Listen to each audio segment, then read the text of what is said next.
Depuis plusieurs années déjà, les collectivités locales et les États sont animés par des débats autour des nouveaux traités de libre-échange, les principaux concernant les États-Unis avec le TTIP, aussi appelé TAFTA, et le Canada avec le CETA.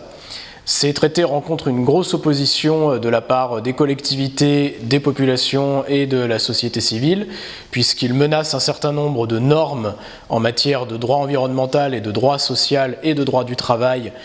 dans nos pays, en abolissant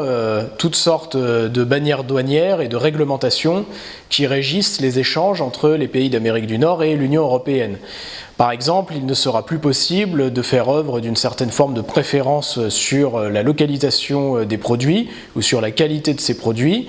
Et par ailleurs, ces traités posent un certain nombre de problèmes d'un point de vue démocratique en instaurant notamment des tribunaux d'arbitrage spéciaux entre investisseurs privés et collectivités publiques qui permettront à des grandes entreprises américaines, par exemple, d'attaquer une collectivité qui choisirait de privilégier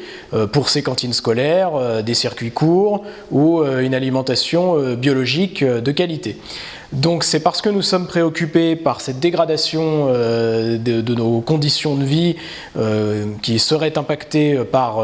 la signature de ces traités que, comme de très nombreuses autres collectivités en France et en Europe, la ville de Grenoble, en 2014, a voté un vœu dans lequel elle se déclare symboliquement zone hors traité de libre-échange avec les États-Unis, zone hors TAFTA, en soulignant justement toutes les menaces que la signature de ce traité fait peser sur la qualité de nos produits, sur les emplois aussi dans notre pays, puisque ce seraient des politiques destructrices d'emplois, en particulier dans le secteur agricole, et aussi sur les conditions d'exercice de notre souveraineté populaire,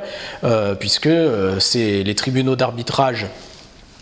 spéciaux entre investisseurs et États, de notre point de vue, remettent fondamentalement en question nos acquis démocratiques. Donc la mobilisation s'amplifie depuis. En avril 2016, un sommet pan-européen s'est tenu dans la ville de Barcelone, où la ville de Grenoble était représentée. À cette occasion, toutes les collectivités présentes, dont un certain nombre de villes, de régions, venues d'Allemagne, de France, d'Espagne, d'Italie, de Grèce et autres, ont choisi donc de se fédérer pour faire converger leurs points de vue et faire grandir la mobilisation.